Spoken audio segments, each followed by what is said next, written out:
Let's talk about Bethesda DLCs and their games, with a special emphasis on Starfield. Now, DLCs have a nasty reputation for being inflated in price with very little content, or being used to make up for a game that isn't finished on release. So you buy a half-finished game, then you have to buy all the DLCs in order to make it work. We've seen that time and time again, especially in strategy games. Strategy games are notorious for it. I mean, if you look at the Total War Warhammer games, I mean, the DLCs do add what's missing to that game. That game should have started with them DLCs. It's as simple as that. So we've got a good example there. Then we've got DLCs that are released at inflated prices but add very little content, like £5 or £6 for a single building, like Tropico does. Or you get a DLC that's absolutely useless, like the Underground one for Surviving Mars that's just been released. £15 for basically letting you do underground what you do above ground. I mean, they're just sort of the same game again, really, if you think about it, for 15 quid. It's having massively negative reviews, that one is. So yeah, there's a reason why people don't like DLCs. I think we can all recognise that fact. And understand that when we look at DLCs and we look at what Bethesda have been doing on Elder Scrolls Online, yes, we do have a right to worry. Now, Bethesda, on the other hand, have made a few right-taking DLCs, but they've also made some really good ones, like Far Harbour, the Shivering Isles, and others. I mean, Nuka World wasn't too bad. It wasn't brilliant. It was a great idea, poorly implemented, but it was a nice one. Says then you've got Dragonborn, which is probably one of my favourites alongside Shivering Isles. So they've got a record doing good ones, but these kind of DLCs take time to make. They cost a fair amount of money. I would suggest that if you're putting that much time and effort into it, you might as well make a full game, which some of these really are. They're bigger than some of the games that I've played. You get more hours out of Dragonborn than I got out of, say, some of those shooter games you get for the consoles these days, about 10-15 hours long. They might get like 30 or 50 hours out of Dragonborn. So, but yeah. Anyway, I think the DLC market is probably the direction Bethesda will go, because companies make more money off of those DLCs than they do off the original game. And providing they are value for money and add content and aren't used to fix missing content in the original game that should have been there, because that's a rip-off really if you think about it, because you're buying the game twice, then I think it'll be overall popular. But let's keep in mind that Shivering Isles, when it first came out, right, says annoyed a lot of people. They didn't want to buy Shivering Isles, but Shivering Isles was one of their best DLCs they'd ever made. So people were just naturally against DLCs, regardless of how good they were. Now I think Bethesda know these companies are going to be, or these some people are going to be against DLCs regardless. They know a good one will always have its critics, because they just don't like DLCs.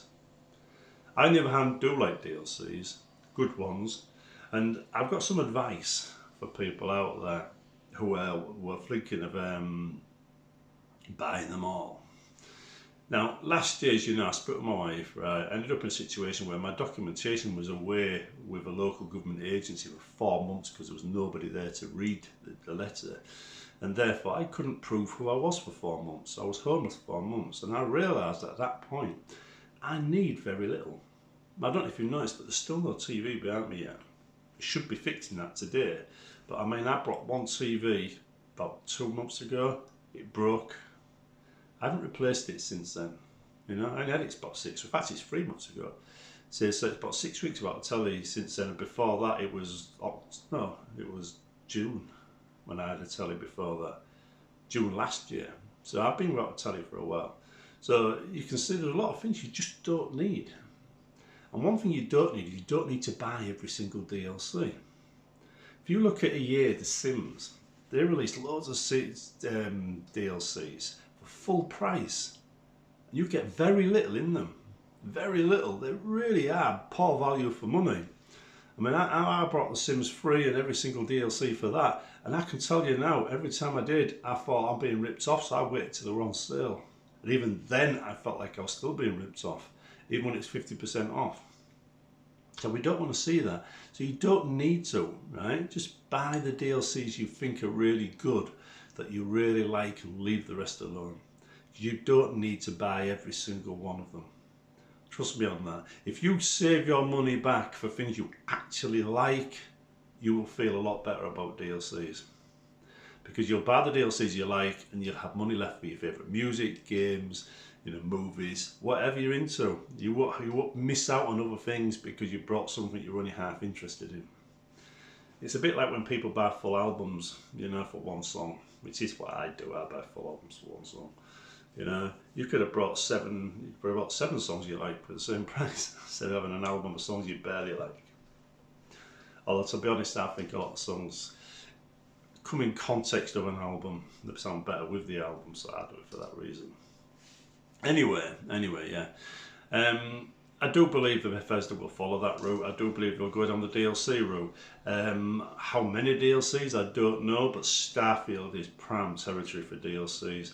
Just the idea behind, the game makes it prime for DLC releases.